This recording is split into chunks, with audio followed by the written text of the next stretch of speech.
Alors, on va reparler du contexte d'empilement. On y avait déjà un petit peu parlé avec la position en CSS, on va reparler de tout ça. Donc, on peut enlever ça, on peut enlever tout ce qu'on a ici, tac, et le padding au body, et puis son background également.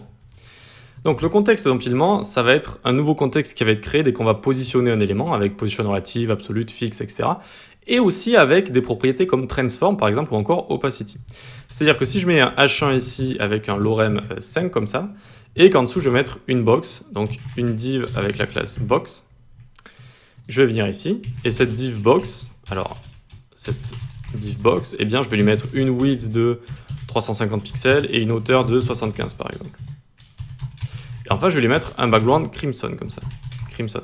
Donc là on devrait avoir le rectangle qui est juste en dessous. Et qu'est-ce qui se passe si je fais un transform rotate, tac, de 30 degrés par exemple.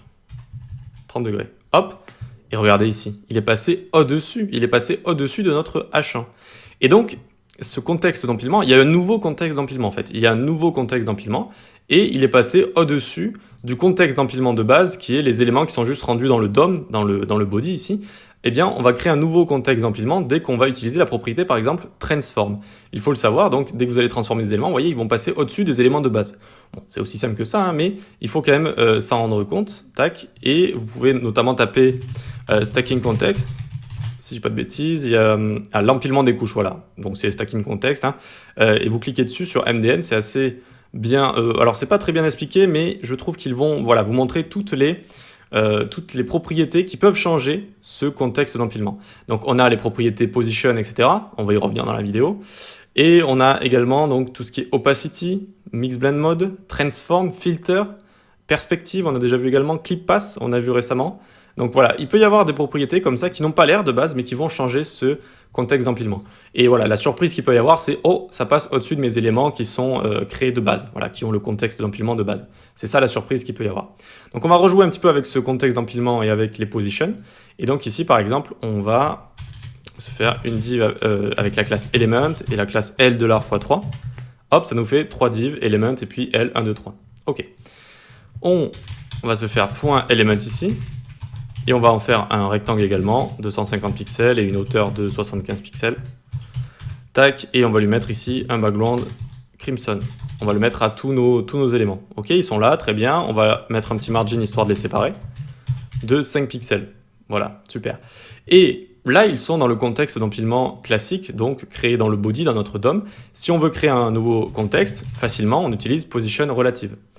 Et en plus de construire un nouveau contexte facilement, donc quand vous entendez contexte, c'est imaginez une pile de cartes et comment elles vont s'empiler les unes sur les autres en fait. Donc là, elles ont un nouveau contexte d'empilement et donc elles vont se mettre les unes sur les autres, c'est-à-dire la première qui a été créée va être en dessous, la seconde on la pose dessus si vous voulez, et la troisième on peut la poser dessus. Bon, pour l'instant on ne voit pas trop ça, Pour l'instant les trois elles sont comme elles apparaissent dans le DOM. Mais vu qu'on leur a mis position relative, on va pouvoir les empiler les unes dans les autres et on va même leur donner une couleur différente. Donc pour L1 ici, on va lui mettre le background crimson si vous voulez. Et par exemple, je vais lui mettre, non, je la laisse là où elle est, c'est-à-dire hop, on va voir notre premier rectangle qui est juste ici.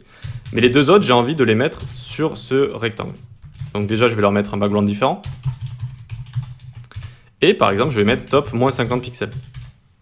Et là, tac, il est monté ici, vous voyez. Et je vais le décaler de left de 50 pixels également. Et là, vous voyez le système de cartes où on va les empiler les unes sur les autres.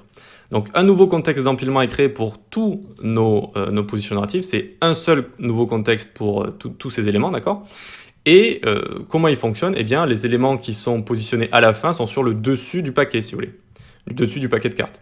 Donc ici, on va lui mettre background green, par exemple, tac, et on va le mettre à top moins 100 pixels et left 100 pixels pour venir le placer sur les autres également. Et hop, on est venu comme ça les placer les uns les autres dans l'empilement classique d'un nouveau contexte d'empilement. D'accord, ça s'empile comme ça les uns au-dessus des autres dans l'apparition du DOM. Et on a accès à Z-index qui nous permet de changer tout ça. Donc là, on est dans un contexte d'empilement, vous voyez, c'est un propre contexte d'empilement. Ce n'est pas des enfants, ici par exemple, si je commence à faire un enfant, eh bien il aura un nouveau contexte d'empilement qui sera dans ce parent-là. Là, ils sont tous au même contexte d'empilement, au même nouveau contexte d'empilement qui est créé par la position ici, position relative. Et donc avec Z-index, je vais pouvoir, vu qu'ils ont position relative encore une fois, changer l'ordre de ce contexte. C'est-à-dire que si j'ai envie de mettre light blue tout en bas, je vais mettre ici un Z-index de 5 par exemple, je vais mettre le rouge ici au-dessus en mettant Z-index 10. Hop, vous voyez qu'il est au-dessus. Et j'ai inversé tout ça si vous voulez, c'est-à-dire que le rouge, je l'ai mis tout en haut. Ensuite, light blue, je lui ai mis Z-index 5. Donc de base, lui, il a Z-index auto, si vous voulez, ou c'est comme si on lui avait mis Z-index 1 ici.